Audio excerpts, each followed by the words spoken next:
Chào các bạn, cũng là G-Ven Viper nhưng mà nó lạ lắm. Ngay bây giờ G-Ven Viper đã được nâng cấp lên cấu hình, đó chính là CPU thế hệ 12 mới nhất, cộng thêm card đồ họa đó chính là GTX 1660 Ti.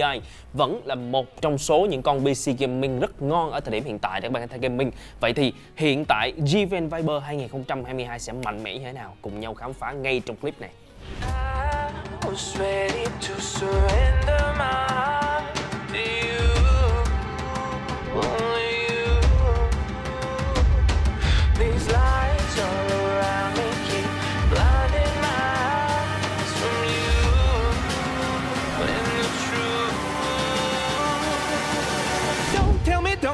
Don't tell me why. I know you won't save my life. Save my life.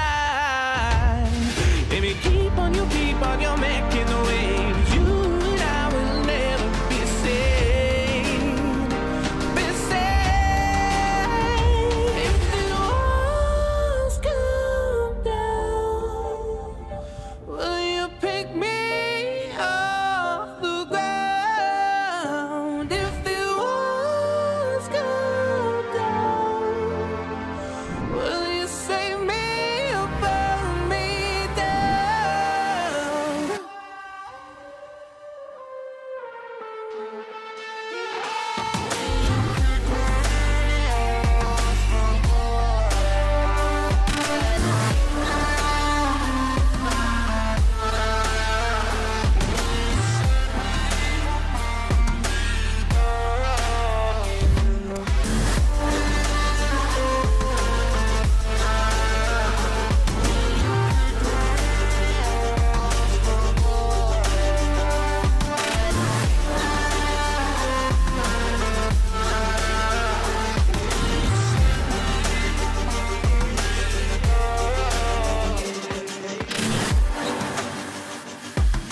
Không để các bạn chờ đợi lâu, hãy cùng nhau chiêm ngưỡng G-Ven Viper i1660 Ti nha.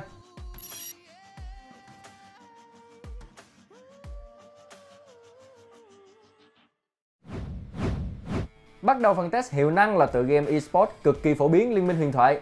Không yêu cầu cấu hình nặng, Liên minh huyền thoại không hề làm khó G-Ven Viper i1660 Ti với những pha combat ra đòn combo chuẩn chỉ. G-Ven Viper rất dễ dàng vượt qua với con số FPS luôn trên 144.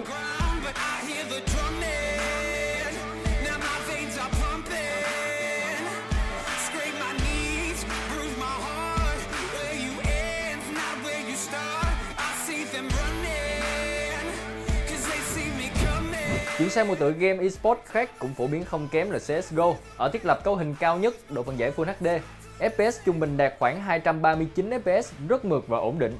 CSGO không thể làm khó G-Ven Viper i1660 Ti được.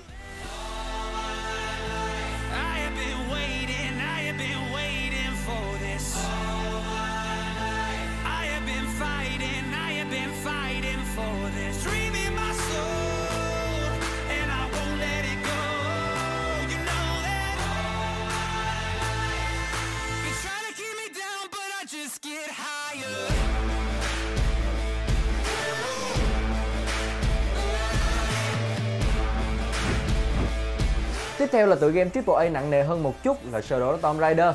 G-Ven Viper i1660 Ti vẫn thể hiện rất tốt với FPS trung bình ở 76 FPS Full HD 2 setting, trong khi nhiệt độ của CPU và GPU vẫn rất ổn định.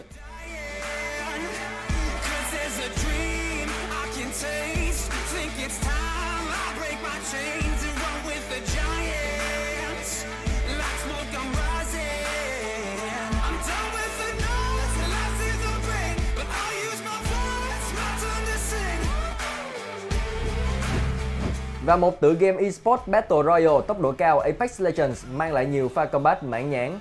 Với mức thiết lập 2 setting Full HD, G-Ven Viper i1660 Ti thể hiện rất tốt với sức mạnh của mình.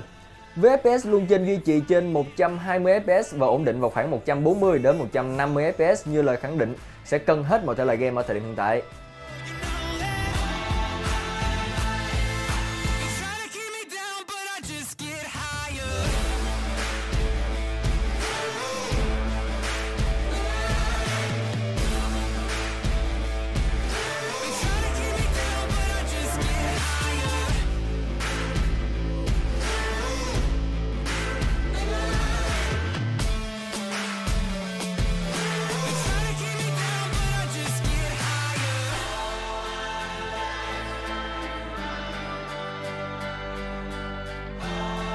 Hiệu năng thực tế trong từng tựa game của bộ máy đang được hiển thị trên màn hình để mọi người tiện theo dõi nha.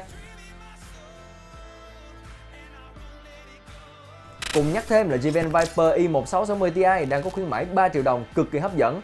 Thông tin chi tiết xin vui lòng xem ở đường link phía bên dưới. Xin chào tạm biệt và hẹn gặp lại các bạn ở những video tiếp theo.